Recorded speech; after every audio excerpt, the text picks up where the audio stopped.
Isa po mapagpalang panonood sa inyo mga kaibigan at mga kapatid. Ikinagagala ko pong makasama kayong patuloy sa ating ginagawang pag-aaral ng salita ng ating Panginoong Diyos. Patuloy po kayong sumusubaybay sa pag-aaral na may kinalaman sa aklat ng awit o the Book of Psalms. At nawa po ay patuloy kayong nakikinabang, nabibless at patuloy na ang pag-ibig ng ating Panginoong Diyos ang inyong nararanasan na sa bawat pagsubok na ating pinagdadaanan, kasama natin ang ating Panginoong Diyos at kailanman ay hindi niya tayo pababayaan. Noong nakaraan ay ating pinag-usapan, how can we sing the Lord's song in a strange land? And we are all in a strange land because we live in a sinful world.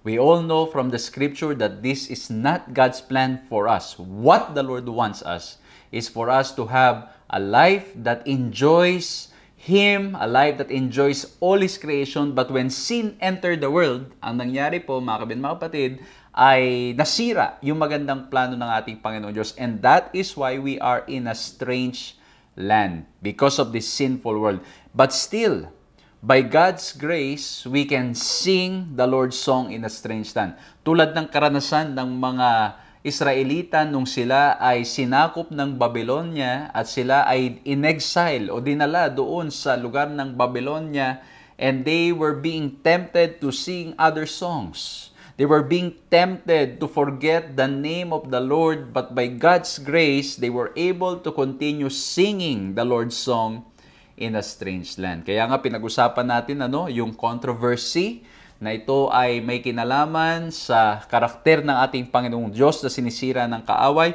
We look at confusion, kung paano tayo ay nakukonfuse doon po sa mga pangyayari sa ating buhay at sa ating karanasan sa ating Panginoong Diyos. And we look at the confidence that we need to have because God is with us. Kung inyo pong nakaligtaan o hindi kayo nakasama namin sa pag-aaral nung nakaraan, pwede nyo pong balikan sa aming pong YouTube account, sa aming Facebook account, at yan po nawa ay makatulong upang nang sa ganon, we will all learn to sing the Lord's song in a strange land. Ano man ang ating sitwasyon, ano man ang ating pinagdadaanan. At sa pagkakataong ito, ang pag-uusapan naman natin ay may pamagat na I will arise. Samahan niyo po ako sa ating gagawing pag-aaral na ito.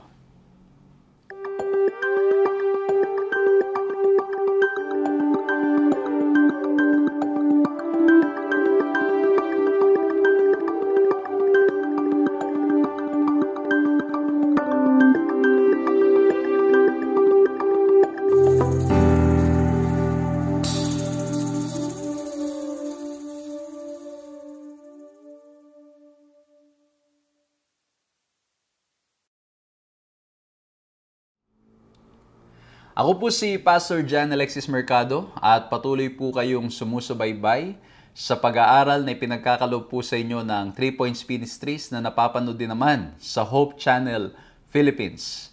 Purihin ang ating Panginoon sapagkat tayo po ay nakapagpapatuloy na makapag-aral ng Kanyang mga salita. Kamusta kayo mga kaibigan ko, mga kapatid ko?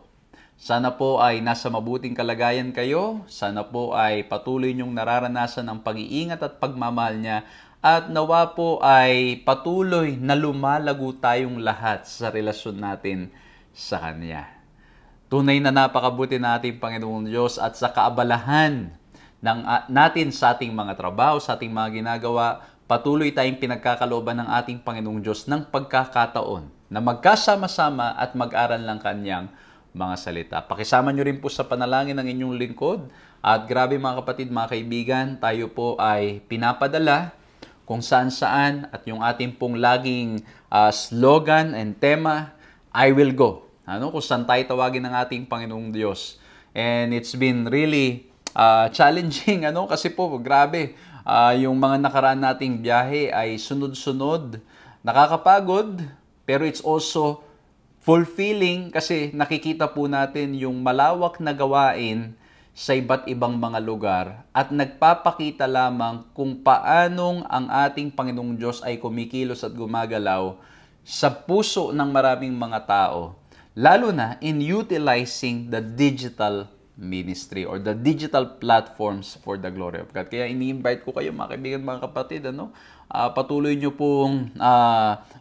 po nating gamitin itong ating mga social media for the glory of God. Gamitin natin para nang sa ganun ay maitanyag at maitaas ang pangalan ng ating Panginoong Diyos. Okay? At kung kayo naman po ay nakakasama namin sa unang pagkakataon, inaanyayahan po namin kayo to like, to subscribe, to hit the notification bell, to follow our page para nang sa ganun po ay ma-notify po kayo sa lahat ng mga pag-aaral na aming pong ginagawa. At kung lagi naman po namin kayong kasama, mga kaibigan, mga kapatid, alam nyo na, pakipindot nyo naman dyan yung share button, mag-comment kayo dyan sa message, bumati kayo kung saan kayo nanggaling, kung nasan man kayo ngayon, o kaya naman kung sino yung mga kaibigan nyo na gusto nyong itag, ilagay nyo po dyan sa mga comment para nang sa ganun, yung itong video ito ay mas kumalat pa at mas marami pang makinabang. Kasi bakit po? What we want people to know is that Jesus o ang ating Panginoong Diyos ay nagmamahal sa bawat isa natin. So, paki-share po, mag-comment kayo dyan, gawin natin lahat para nang sa ganun ay mas marami pong maparatingan ng mensaheng ito sa biyaya ng ating Panginoong Diyos. At gusto ko rin pong kunin ang pagkakataon na ito to say thank you. Maraming salamat po sa lahat ng mga kaibigan, sa lahat ng mga kapatid na patuloy pong ginagamit niya upang nang sa ganun ang ating gawain ito ay makapagpatuloy. Maraming salamat po na ibinabahagi ninyo ang inyong mga resources, ang inyong pong mga kung anong meron kayo upang nang sa ganun ang gawain natin ay makapagpatuloy both face-to-face and also digitally. Tunay po mga kaibigan, mga kapatid, na we are so blessed that we can continue doing this all for the glory of God. At pinupuri po natin ang ating Panginoong Diyos sapagkat tayo ay nabibigyan ng pagkakataong makapaglingkod sa inyo. At sa marami pang mga kaibigan at mga kapatid po nating sumusubaybay sa pagkakataong ito. At nawa po'y patuloy pa kayong pagpalain ng ating Panginoon para mas lalo pa ba nating mapaganda ang ating paglilingkod sa online at mas marami pa tayong mga matulungan at madalaw na mga lugar upang nang sa ganun ang gawain ay makapagpatuloy. Muli po maraming salamat mga kaibigan, mga kapatid. At sa pagkakataong ito, hilingan po natin ang ating Panginoong Diyos na tayo'y patnubayan, gabayan at bigyan ng katalinuhan upang nang sa ganun ang lahat ng ating mapag-aaralan ay maitanim sa ating mga puso at sa ating mga isipan. Let's bow our heads and let's pray. Ama po naming Diyos, dakila't makapangyarihan sa lahat. Kami po'y nagpapasalamat na sa pagkakataong ito kami narito ngayon na nakapag-aaral ng inyong mga salita, purihin ang inyong pangalan that you have allowed us to utilize this platform so we can all grow in our relationship with God. Lord, please bless us, please guide us, please empower us, at nawa po, mahal na Diyos, ang mga bagay na aming mapapakinggan, mauunawaan po namin, at maisa sa buhay namin, ngunit alam po namin sa aming mga sarili kami mahihina, but through your grace, through your strength, through your wisdom, we know, dear God, that it's possible. So Lord, please be with us. At salamat po, ramdam namin. Nakasama namin kayo sa aming pag-aaral ngayon. Magkakalayo man kami, nagpapasalamat po kami sapagkat we can be together through this platform. Maraming salamat, Panginoon. All glory and praises belongs to you. In Jesus' name we pray. Amen. Isa pong magandang umaga, tanghali, hapon, or gabi. Anong oras man na kayo ay sumusubaybay sa paglilingkod na aming pong ipinagkakaloob sa inyo, isa pong kagalakan na makasama kayo, isa pong kagalakan na patuloy pong makapaglingkod sa inyo, at nawa po ang pag-ibig ng ating Panginoong Diyos ang siyang lagi nating maranasan, at nawa po ay patuloy tayong lumago sa pagkakilala sa Kanya. Ang pinag-uusapan po natin, sa lahat po ng mga kaibigan, mga kapatid, pinag-uusapan natin ang aklat ng mga awit. We're looking at specific themes in the Bible that will help us as we face difficulties, trials, and problems in life. And as of now, ang pag-uusapan po natin, we have entitled it, I Will Arise. At itong mga salitang ito ay galing mismo sa ating Panginoong Diyos. At ito ay mababasa natin sa awit 12 verse 5. Ano po ang pagkakasabi dito? Ang sabi ganito, for the oppression of the poor, for the sighing of the needy, now I will arise, says the Lord. I will set him in the safety for which he yearns. Ang sabi ng ating Panginoong Diyos, I will arise for those who are poor and for those who are needy. Ang ibig sabihin dito ng I will arise is a way that God is saying that I will not remain sitting, I will not remain silent, I will stand up, I will do something for those who are poor and for those who are oppressed. Grabe mga kaibigan, mga kapatid, ano? Kumbaga, hindi ko alam kung naramdaman nyo na yan. Yung nakikita ninyo yung mga nangyayari sa kapaligiran, at pagkatapos, you cannot just keep yourself, you want to stand up for the other person. Especially if the person cannot defend himself. Naalala ko, meron kaming karanasan na ganyan, mga kaibigan, mga kapatid. Alam mo yon, yung sa harap-harapan mo, nawi-witness ninyo na may ginagawang kamalian, sinisigawan, at marami pang ginagawang mali. Alam niyo mga kapatid, parang you cannot stop yourself, you cannot contain yourself. So ang kailangan mong gawin, pumunta ka at sabihan mo, Brad, teka lang, wag niyo namang gawin 'yan. Ano, naalala ko nung minsan ay meron kaming isang meron po ako na witness na ganyan. At I have to stand up for the girl. At ang sabi ko, why are you doing this? Bakit mo ginagawa 'yan? Hindi dapat ganyan. So, imagine kung tayong mga tao nakakaramdam ng ganito, na kailangan nating pigilan ang gumawa tayo ng something para matulungan ng ibang tao, how much more God? Naalala ko, mga kaibigan, mga kapatid, meron akong na-witness nung ako ay nag-aaral pa at hindi pa mananampalataya. Ako'y nasa bus papunta ng Maynila. Nakasakay ako sa bus at pagkatapos, meron biglang isang lalaking napakalaking katawan. Ang nangyari, yung taong ito yung upuan, nandito mismo sa gilid, ang ginawa niya, bigla niyang tumayo siya at pinagsusuntok niya yung lalaki. At pagkatapos kinuha niya yung belt niya, pinagpapalo-palo niya. Talagang grabe. Puro palo, dugo-dugo na yung ayaw niyang tumigil. And then suddenly somebody stood up to stop him kasi sobrang laking katawan.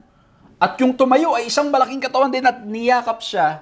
At pagkatapos nakaalis yung lalaking kanyang pinagbubugbog at kanyang ginagawa ng mali. Ang point mga kapatid, kung tayo mga tao na makasalanan, may mga sariling mga pananaw sa buhay, minsan hindi nagkakasundo at madalas ay tayo yung mga makasarili, ang nangyari, naiisip nating tumulong at tumayo para sa ibang tao na higit na nangangailangan, especially pag nakikita po natin yung sitwasyon. How much more God? Kaya naman sa pag-aaral natin ngayon, I want to share with you, dito po sa pag-aaral na ito, sa aking pag-reflect dito, meron po ako nakitang tatlong karakter. Tatlong letter P's ang gusto ko pong i-share sa inyo. At nawa po ay makinabang tayo, nawa po ay mabless tayo, at kung makarelate tayo dun sa isa sa mga karakter, I hope and pray that we will grow in our relationship with the Lord. Amen? Okay? So again, ito pong babanggitin kong 3 points. This is my reflections from the lesson, from what we are studying right now. And I'm challenging you, mga kabin, mga batid, encouraging you to study the Word of God. Pag-aralan nyo rin po itong mga tekstong ito, itong temang ito sa banal na kasulatan. And I hope and pray you will arrive in the same lesson. And if in case you have something more, then praise the Lord. It means that God is really talking to us and He wants us to learn something from this lesson. Again, ang title po ng ating pag-aaral, mga kaibigan, mga kapatid, I will arise. And the first letter P, yung unang karakter na gusto ko pong i-mention sa inyo based on the text in Psalms 12:5, these are the poor. At sino ito? Ito yung mga oppressed. Ito yung mga socially impressed. But of course, the terms poor and needy, meron pang ibang kahulugan yan. Sa banal na kasulatan, basahin natin sa Psalms 40 verse 17. Ang sabi ganito, but as for me, I am poor and needy, and may the Lord think of me. You are my help and my deliverer. You are my God. Do not delay. Grabe yung panalangin na ito sa Psalms 40:17. Talagang it acknowledges, it is acknowledging that He is poor and needy. And I hope and pray that as we go along, we can identify ourselves as poor and needy so that we can go to God and ask for His blessings and help because it's only Him who can fully help us. Ito po, ang ganda. Ang sabi ng isang manunulat, many Psalms use the expression poor and needy and avoid representing the oppressed in exclusively national and religious terms. This is done in order to highlight God's universal care for all humanity. Grabe, ang ganda. Ang sinasabi lamang po simple, sa buong aklat ng awit at maging sa banal na kasulatan, the terms poor and needy ay laging ginagamit. Pinapakita nito na ang ating Panginoong Diyos ay inag-aaruga at nagmamahal sa lahat ng mga tao. Ibig sabihin, mga kaibigan, mga kapatid, itong terms na poor and needy ay hindi lamang tungkol sa mga material na kakulangan. Okay? Material na kakulangan. Ito ay pumapatungkol din doon sa mga taong helpless. Yung mga taong vulnerable. Ano po? Yung madaling ma-abuse, madaya. At hindi lamang yun. We can also say that we are needy because why? We are needy financially, spiritually, physically, emotionally, lalo na sa panahon ngayon. Lalo na sa panahon ngayon. There are many people who are needing emotional support. Grabe mga kapatid, mga kaibigan, yung mental health ng mga tao ngayon, especially those people who are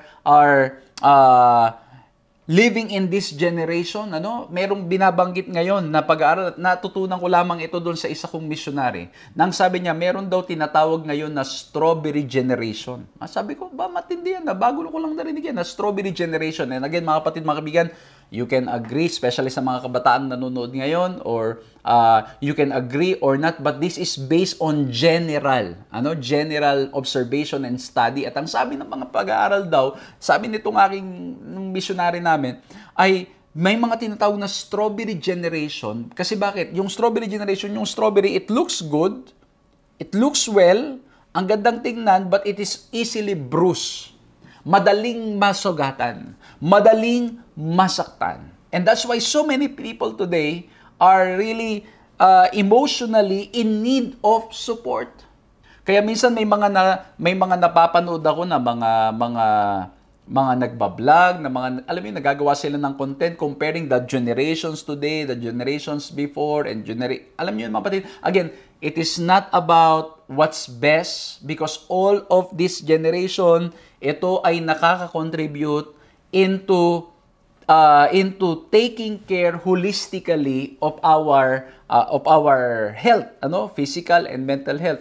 Maaring before wala masyadong binibigyang pansin sa mental health, but today we are really giving importance to it, So ang point, mga kaibigan, mga kapatid, merong mga tao na they are in need emotionally. Okay? At maaring hindi lang sa generation ito, maaring nung panahon, nung mga naunang panahon, ay hindi lang nila binabanggit, but this is what they are needing. And I guess, nakaka-contribute dito yung mga panunood sa media, kasi tingnan nyo naman yung mga pinapalabas kasi sa media.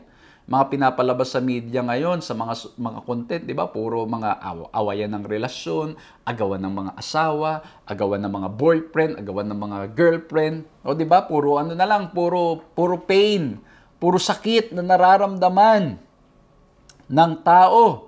Ano po? Kaya, ito mga kaibigan, mga kapatid, there are a lot of people, and I think including us, who can be included in this group, poor and needy. We need help. We need support. Some of us, we need physical support. Some of us, we need spiritual support. Some of us, we need financial support. Sabi, bigla may nagtaas ng kamay. Hindi lang po some, all of us. Kasi hindi lang yun. Meron din pong mga who needs emotional support. But sadly, for many times, we do not want to admit that we need it. Na kailangan natin ng tulong. Kailangan natin, we don't want to be identified as poor and needy. Kaya sa buong banal na kasulatan, ipinapakita sa atin na yung mga vulnerable and helpless, ang ating Panginoong Diyos, they care for us. He cares for us. Yung compassion niya, Ipinapakita niya sa ating mga nangangailangan. And so, kaibigan, kapatid, kung ikaw ay nangangailangan ngayon, whatever aspect is that, physically, emotionally, socially, spiritually, lahat yan, mga kaibigan, mga kapatid, then, God cares for you. Amen? Mahalaga ka. Mahalaga tayo sa ating Panginoong Diyos. Grabe. Amen? So, dito mga kaibigan, mga kapatid, nakikita natin, pinag-aaralan natin mabuti. Sa aklat ng mga awit, the Lord cares. The Lord will always show His compassion to those who are poor and needy. But like what I've said, sometimes we are so stubborn and arrogant to accept that we need help. Hindi ko alam kung naranasan nyo na yan ganyan. Yung hindi mo alam pero ayaw mong humingi ng tulong. Yung, alam mo yun, yung talagang kailangan mo na pero you don't want to approach somebody, you don't want to share that you need help.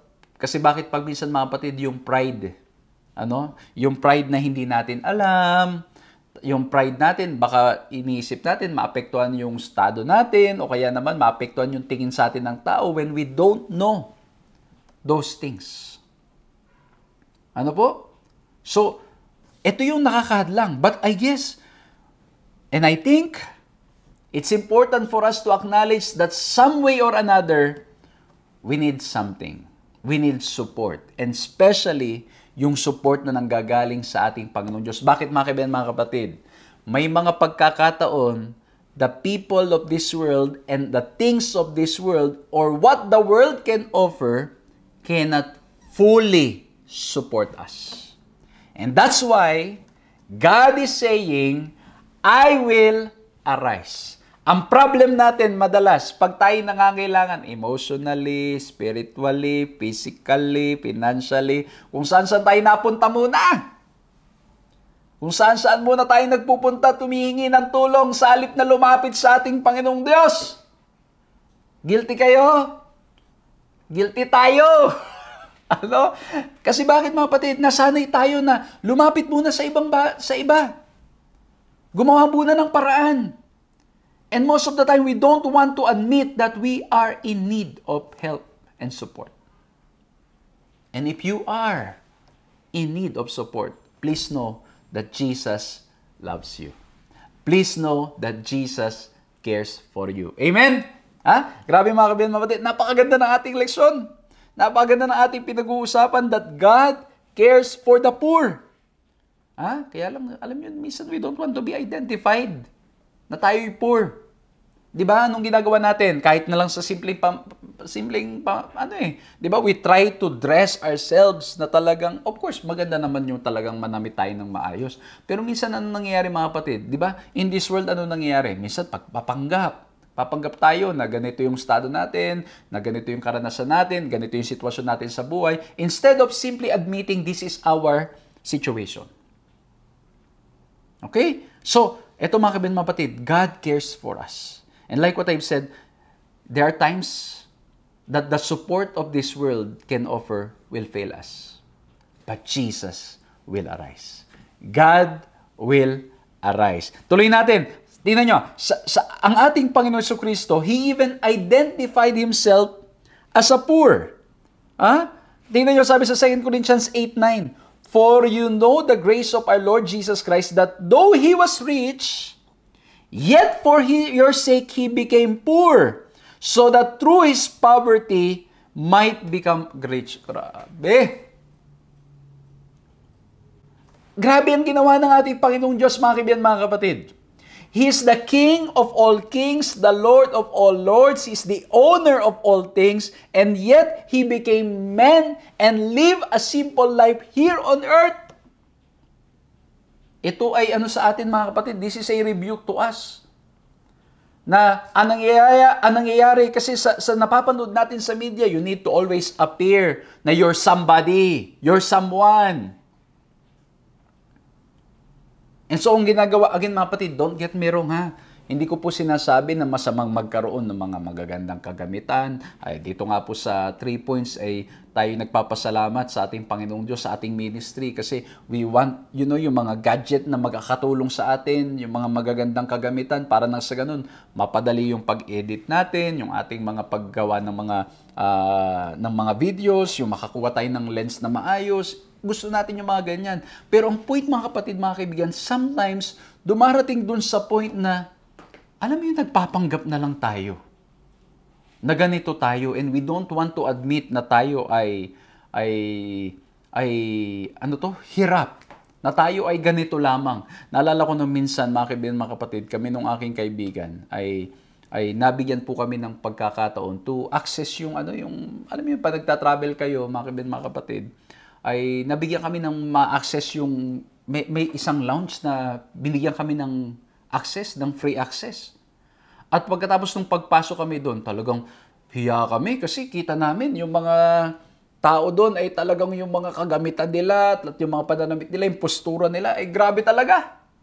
But at the end of the day, ang sabi na lang namin, pasalamat tayo sa Panginoon, na tayo ay merong mga ganitong experience, mga pagkakataon, na tayo ay ganito lamang, pero tayo ay nagagamit ng ating Panginoon. But of course, alam nyo naman, yung ibig ko sabihin ng tayo ganito lamang, we know our status, we know our situation, but in reality, we are ambassadors for Christ. Amen? We are ambassadors for Christ. But ang point, mga kapatid, we should not, huwag tayong magpanggap na tayo ay somebody when we are in reality in need of the support that we need or in some way or another admit that we are needy.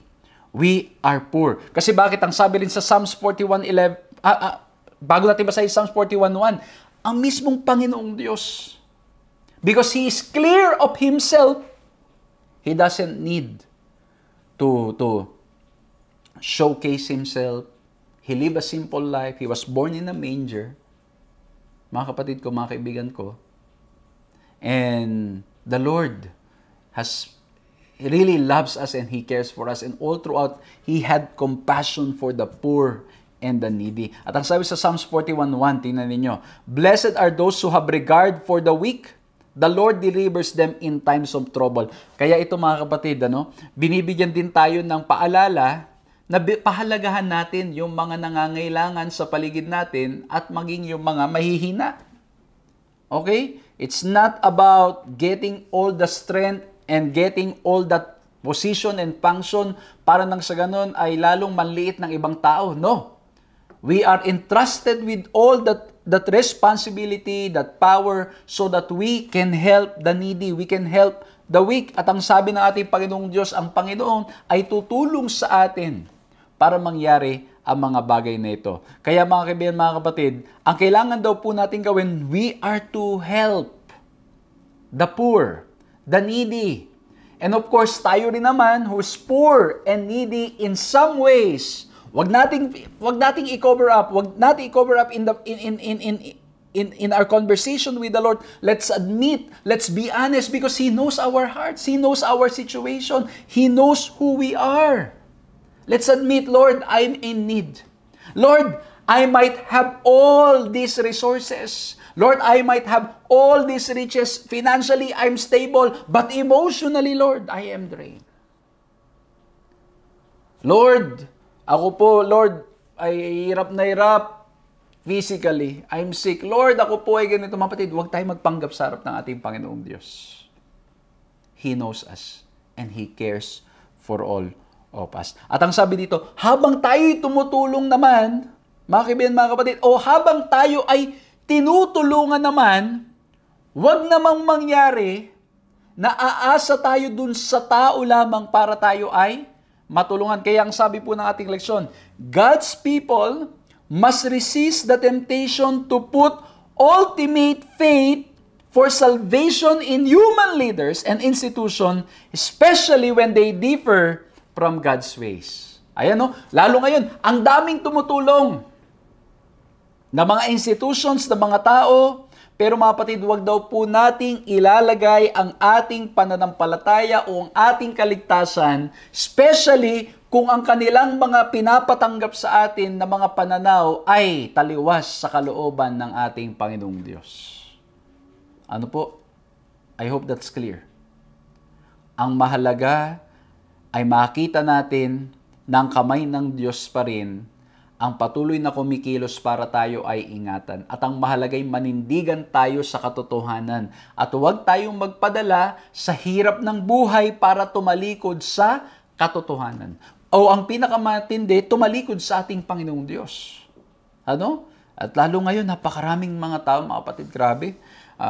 Visiting places, mga kapatid. Ang lagi ko na lang natatanong sa aking sarili, paano matatapos kaya ang gawain?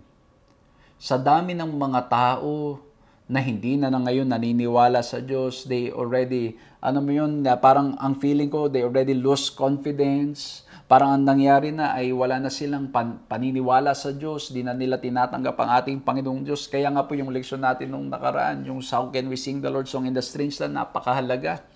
Na maintindihan natin that Satan is trying to destroy the character of God in our minds. Kaya nangyayari, mas gusto ng mga taong magtiwala na lamang sa kanilang sarili, anong nararamdaman nila, kung ano ang nakikita nilang ginagawa ng maraming tao, instead of trusting the Lord. Instead of believing in God. Instead of accepting that it is God who knows the best and who knows better. Ito po nangyayari ngayon. At minsan may mga pangyayari, ito mga kapatid, dual to na dapat tayong matuto. Minsan na nangyari, may mga katanungan na, bakit yung mga hindi pa nga Christian institution, mas tumutulong pa kaysa doon sa mga Christian institution?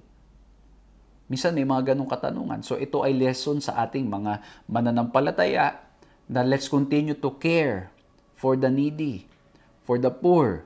And at the same time, doon naman sa hindi pa napapaabutan ng tulong at nakakatanggap ng tulong sa iba. This should also be a lesson na not because we are receiving something, we put our faith in that institution or person. Patuloy tayong sa Panginoon aasa.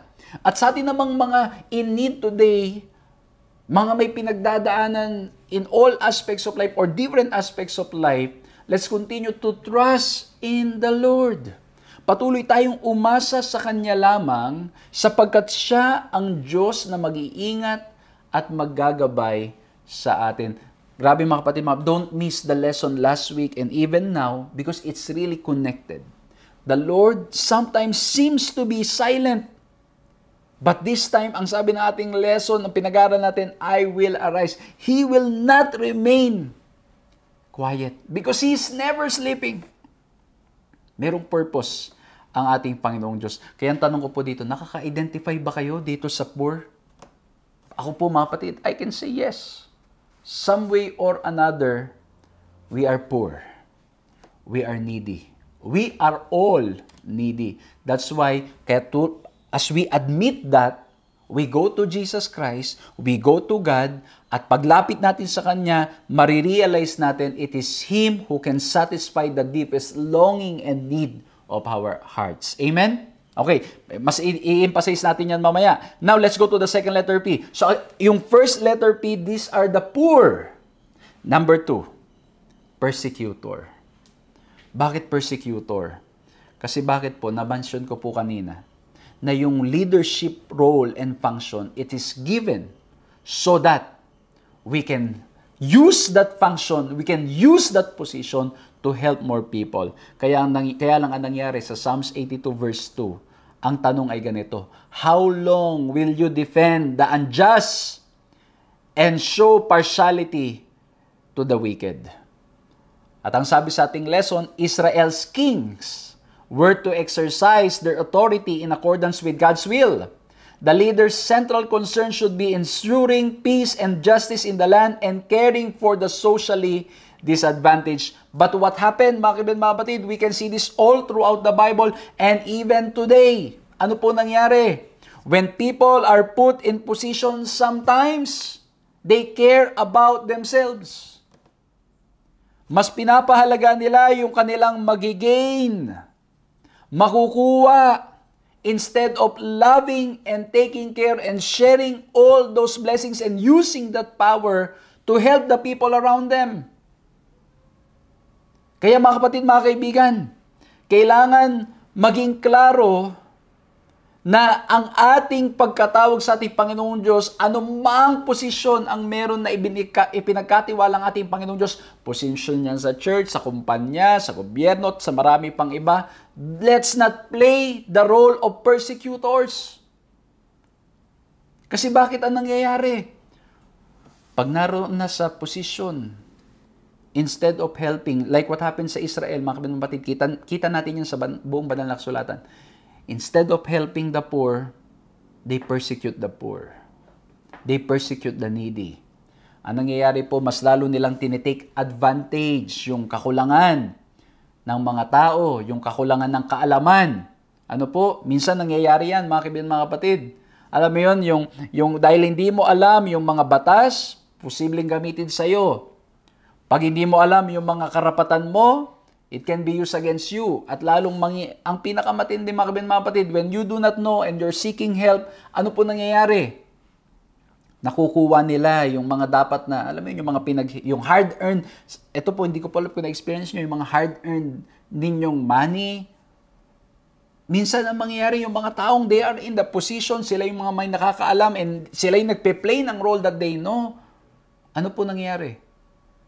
They use that power, they use that authority to oppress more the poor. Ay, ako mga kapatid, mga kaibigan, marami akong mga narinig na kwentong ganyan sa pag-ikot-ikot ko sa iba't ibang lugar. Ano po, naalala ko, kahit po ako, minsan mga kapatid, nadadaya ng ganyan. Ano? May mga tao na malalapitan natin, sila ay magkiklaim na talagang makakatulong sa sitwasyon, at talagang sila ay talagang lehitimo, at sila naman ay mga kilala, na may mga posisyon. Ano nangyayari? Yun pala, they are just taking advantage of you. Kukunan kanila ng kukunan ng mga pera, ng marami pang iba, without realizing that you sweat. Ano po, nag-sweat ka ng blood and tears. Para lang magkaroon ka ng ganun, no? Tapos, you will be taken advantage. Kaya po, mga kaibigan, mga kapatid, we are being reminded that there are poor and there are persecutor, at specifically, ang pinag-uusapan natin dito ay yung mga taong pinagkalooban ng pagkakataon to lead out, and yet they've used their position, their function to oppress more. And this should be a lesson to all of us. Na kailangan po yung mga position, anuman ang influence na meron tayo, kaalaman na ipinagkaloob na sa atin ng Panginoon, let's not use it against other people. Gamitin natin ito para tulungan ang mga taong nangangailangan. And so this is a rebuke by the Lord. So that's why we are the poor, that we can relate, and the persecutors, na baka naman tayo nakaka-relate din, mga kaibigan, mga kapatid, na we might be using our authority. We might be using our power. We might be using our influence para nang sa ganon ay kampihan ang kamalian. But don't get me wrong, mga kaibigan, mga kapatid, of course, when you're in the position of leadership, hindi rin ibig sabihin na you will just tolerate mistakes. You have to stand firm. Especially kung alam mo yun, you're in the position na there are a lot of things to correct, you really need to stand up. And sometimes it means maaapekto ng maraming mga tao because you stand for the right. Pero iba yung people are being oppressed simply because people are taking advantage of their authority and their power. And so whatever status we have in this world, in this life, let's use that power, let's use that authority, let's use that God-entrusted position so we can help the needy and poor. Amen? Gamitin natin, mga kapatid, para mas lalo tayong may mga matulungan na mga tao. Kaya ang sabi pa dito sa Psalms 94:1-2, grabe ito. The Lord is a God who avenges. O God who avenges, shine forth, rise up, judge of the earth, pay back to the proud what they deserve. Kaya may mga panalangin sa Psalms, pagbabasahin ninyo, parang ang dating grabe naman sila ng curse. Bakit nasama to sa Bible? Nang-curse sila, nagsasabi sila ng mga hindi maganda, at parang pinagpe-pray nila may masamang mangyari sa ibang tao. At minsan, di ba mga kapatid, tinuturo natin na, uy, wag naman tayo mag-pray ng ganyan. Eh, bakit sa Psalms, ganun ang prayer nila, ganun ang awit nila? Again, mga kapatid, we need to look at it in the perspective ng ito yung mga tao na naglalabas ng kanilang mga emosyon. And sometimes, mga kapatid, di ba, pag tayo galit na galit, nakakapagsabi talaga tayo ng hindi maganda. Pero itong nagustuhan ko sa Psalms, hindi nila inilalagay sa kamay nila yung kapangyarihan para gumawa ng panghusga o yung pag-judge sa tao o yung paghihiganti. Ang ginagawa ng Psalms, ibinabalik nila lahat sa ating Panginoong Diyos at sinasabi nila, Panginoon, kayo pong bahala sa kanila kung pwede ito pong gawin ninyo. Alam yun, mga kapatid, di ba? Minsan, ganun din tayo. May mga nararamdaman tayo na, sana mangyari sa kanya yan. Although mali yun. Tandaan nyo, mga kapatid, ang Bible, it is descriptive, ano? There are some texts in the Bible that is prescriptive. Sinasabi sa atin, piniprescribe sa atin ano yung dapat natin gawin. Pero po, itong nasa Psalms specifically, it is descriptive. Ipinapakita ano yung nangyayari sa mga taong nagsusulat ng Bible. Sila human beings and they are experiencing all of this at nasasabi nila itong mga ito tulad natin. Kaya tayo normal. Kung nakakaramdam kayo ng ganyan, normal ka, kaibigan. Normal tayo. Pero ang hindi normal, magmanatili tayo sa ganyan. Kasi dapat matutunan nating mahalin ang ating kapwa tulad ng ginawa ng ating Panginoon. Kaya nga po, di ba, ang sabi sa New Testament, ipag-pray natin yung nagpe-persecute sa atin, i-bless natin yung mga gumagawa ng mali sa atin, tulungan natin sila, ipag-pray natin sila. At maraming mga text din sa Psalms na hindi na natin babanggitin dito, na ipinagpe-pray nila na ma-convert yung taong gumagawa sa kanila ng mali. Pero ang point ko, mga kapatid, pag may mababasa kayo sa Psalms, na para bang nagpe-pray ng curse towards another person, remember that these are people who are facing so big yung mga problems na inaharap nila. But the good thing is, they point it to God to avenge for them. Hindi nila inilalagay sa kanilang mga kamay ang paghihiganti. Kaya mga kapatid, ang pwede nating matutunan dito, ang Panginoon ang bahala. God is in control. Let's pray to the Lord for the pain na nating nararamdaman. And secondly, dito rin po matututunan natin na kailangan talaga nating manatiling malaman kung ano ang tama at mali. Kasi bakit, mga kapatid? Yung pag binasa nyo yung Psalms na may mga ganito, talagang yung Psalmist is very clear of what's right and what's wrong. And that's why they are saying this, mali yan. Kaya po mahalaga yan, mga kapatid. Kaya ang ganda nito, tingnan nyo. The psalmist's indignation in the face of oppression is a good one. It means that the psalmist took right and wrong more seriously than did many people.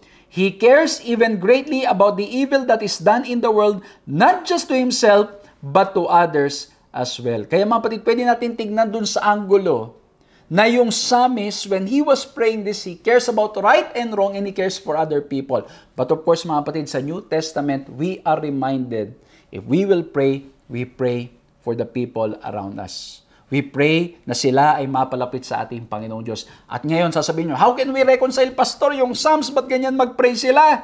Kasi again, mga kapatid, these are human beings na sila'y humaharap din sa pagsubok. At matuto tayo sa kanilang karanasan, ibigay natin sa ating Panginoong Diyos. Pwede nating sabihin, Panginoon, nasasaktan ako. Grabe yung pinagagawa sa akin ng mga taong ito. Kung ako lang masusunod, Lord, I hope matanggal sila. Pero Lord, kayo pong bahala. Tulungan niyo po ako na yung puso ko matutong magpatawad. Tulungan niyo po ako na manatiling tumatayo. But at the same time, help me to have love in my heart. Because I cannot do this, Lord, on my own. Ang heart ko, Lord, puro lang inis at galit. Pag-iigante. Pero kayo, Panginoon, alam ko, you know what is best. So number 1, we talk about the poor. And I hope nakaka-relate siguro tayo. Persecutor, I don't know, mapatid, baka somehow nakaka-relate tayo. And number 3, the protector. And of course, all throughout our lesson, I will arise, pointing to God. At ang sabi sa Psalm 76 verse 12, He is our great protector. Tingnan nyo, He breaks the spirit of rulers. He is feared by the kings of the earth. So bakit? Jesus or God will arise. He will not remain quiet. Siya ay Diyos na nakakaalam ng the best time, ng the best approach, how to deal with all of this situation. At ang sabi pa sa Psalms 144:10-11, "To the one who gives victory to kings, who delivers his servant David from the deadly sword, deliver me, rescue me from the hands of foreigners." Tingnan nyo mga kapatid, ibinabalik nila sa ating Panginoong Diyos na ang Diyos ang nagliligtas. Imagine, si David, siya ay nagkaroon ng maraming mga tagumpay sa kanyang mga pakikipagdigma, sa mga bagay na kanyang ginawa. Siya ay nagtagumpay sa maraming pagkakataon, and yet at the end of the day, ang ating Panginoong Diyos ang kanilang kinikilalang pinagmulan ng tagumpay. And so sa lahat ng success natin sa buhay, remember that God is our defender. God is our protector. And not only that, He is our loving God who cares for each one of us. It is in Him we will experience victory in this life. And so, sa lahat ng successes natin, sa lahat ng achievements natin, ibalik natin lahat sa ating Panginoon Diyos, because without Him, we won't be able to do it.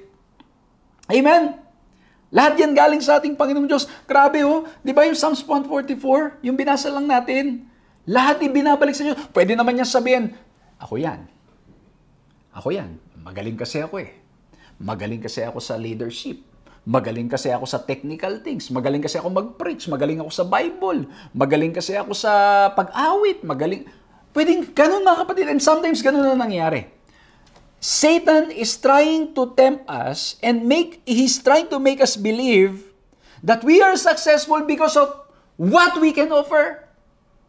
But in reality, it is because of our defender, because of our protector. It's because Jesus loves us, He cares for us, and He said and He promised that He will rise up, and that is why tayo ay nagtatagumpay.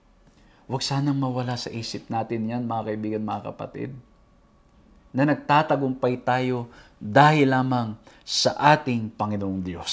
Amen? Okay, Psalms 96:13.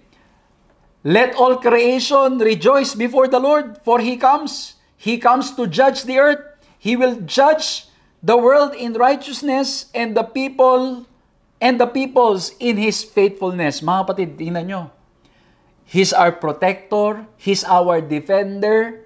He's our Savior. He's our Redeemer. He's our judge. And because He is our judge, mga kapatid, nakangahulugan, everything na nangyayari sa atin, right and wrong, He knows. And ultimately, at the end time, when He comes for the second time, there will be an executive judgment for those who have oppressed God's people. Kaya tatandaan nyo mga kapatid, ang lagi nating sinasabi, ang ating greatest assurance is not the life here on earth. Our greatest assurance is in Christ, because if we are in Christ, even if we die here on earth, we are assured of our salvation in Him.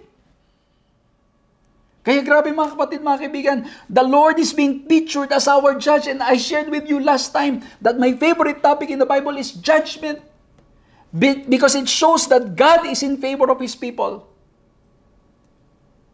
Na mahal ng Diyos ang Kanyang mga anak, at ang nais niya patunayan na tayo'y tumanggap sa Kanya. Tayo'y mapawalang sala. Tingnan nyo pa ito, ang ganda nito. Yung sa Psalm 73 verse 17, about the sanctuary. "Till I entered the sanctuary of God, then I understood their final destiny."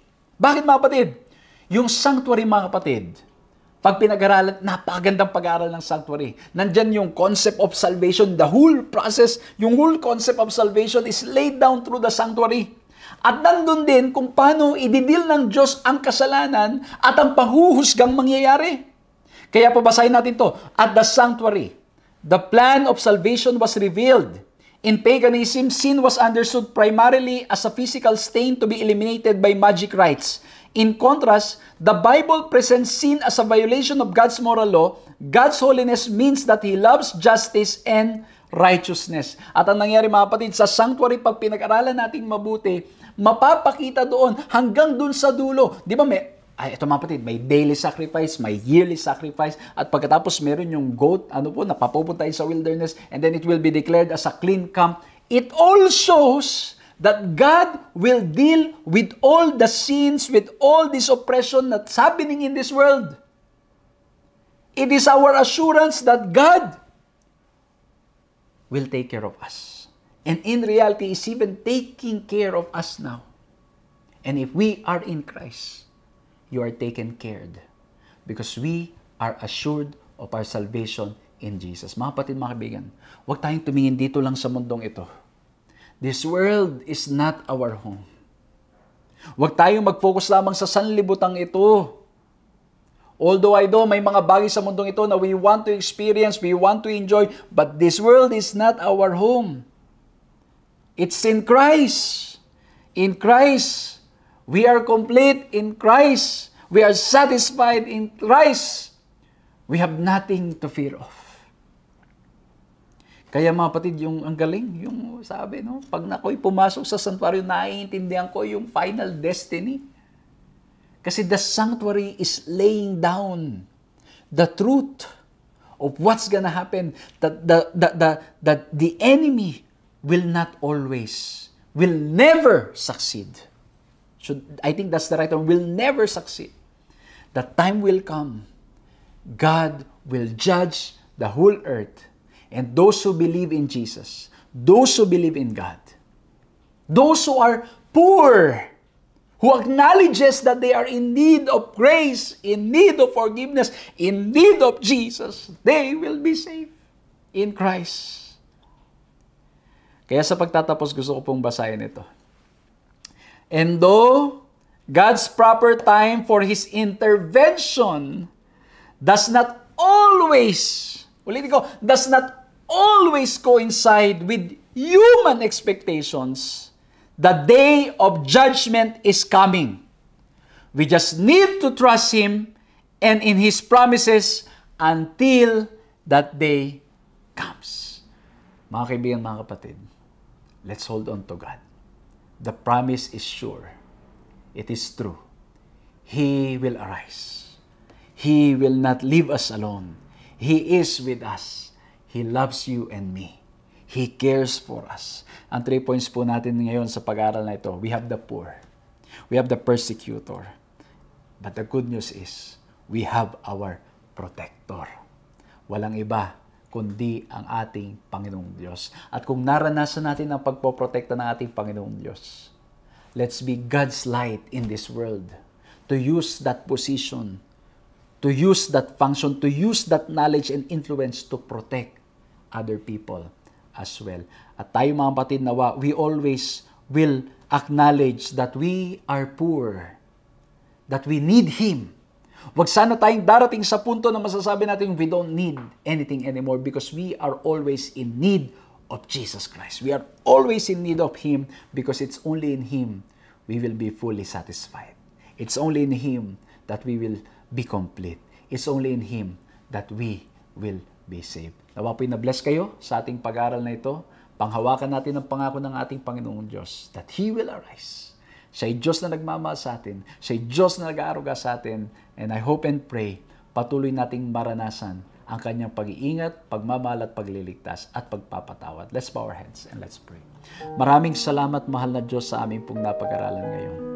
Nakita po namin that there are 3 characters dito po sa temang itong aming pinag-usapan. There are the poor, the persecutor, and you are our protector. Lord, tulungan niyo po kami na patuloy lamang umasa sa inyo. Patuloy lamang manghawak sa inyo kasi kayo po, mahal na Diyos, ang nakakaalam ng aming sitwasyon. Kayo po nakakaalam ng aming mga puso. Lord, help us not to cover up yung aming pong mga status, yung aming pong kalagayan because you know our hearts. Help us, Lord. We are in need of you every day, every moment. And Lord, help us. If we are in a position or function to use that for your glory, to use that to help those who are oppressed, to help the poor. And Lord, help us that as we experience you protecting, defending, loving, and taking care of us, gawin din po namin ito sa mga tao sa aming paligid. Panginoon, nilalapit ko po ang lahat ng mga kaibigan, mga kapatid na nakasama namin ngayon, na maaring humaharap sa pagsubok ng buhay, o maaring in need of support emotionally, spiritually, socially, physically. Lord, tulungan niyo po kami na umasa lamang sa inyo, manalangin sa inyo, lumapit sa inyo, at ang kalooban po nawa ninyo ang mangyari lagi sa amin. Lord, kung hindi pa po namin ibinibigay ang aming buhay sa inyo, help us to surrender it all. Maraming salamat, Panginoon, sa inyong dakilang pag-ibig. Salamat po na kayo po'y lagi naming kasama, na kayo, Diyos, na laging nagmamahal sa amin. Purihin ang inyong pangalan sa pangalan ng aming Panginoong Hesus. Amen. Maraming salamat po, mga kaibigan, sa inyong ginawang pagsama sa ating pag-aaral na ito, at nawa po'y na-bless kayo, nawa po'y nakinabang kayo, at nawa pong pag-ibig ng ating Panginoong Diyos ang siyang patuloy na maghari sa ating mga puso. Patuloy niyo pong i-share, pakishare ang ating pag-aaral na ito upang sa ganun mas marami pa pong makinabang at mabless. At muli po maraming salamat sa lahat po ng mga kaibigan, mga kapatid, na lagi pong handang mag-share ng kanilang mga blessing, ng kanilang mga prayers, ng kanilang mga support, ng kanilang mga concerns para po sa ganun ang ating mga gawain ay magpatuloy both physically and digitally. Purihin ang ating Panginoon. Muli po, all glory and praises belongs to God. Maraming salamat po. Magkita-kita po tayong muli sa susunod na pag-aaral.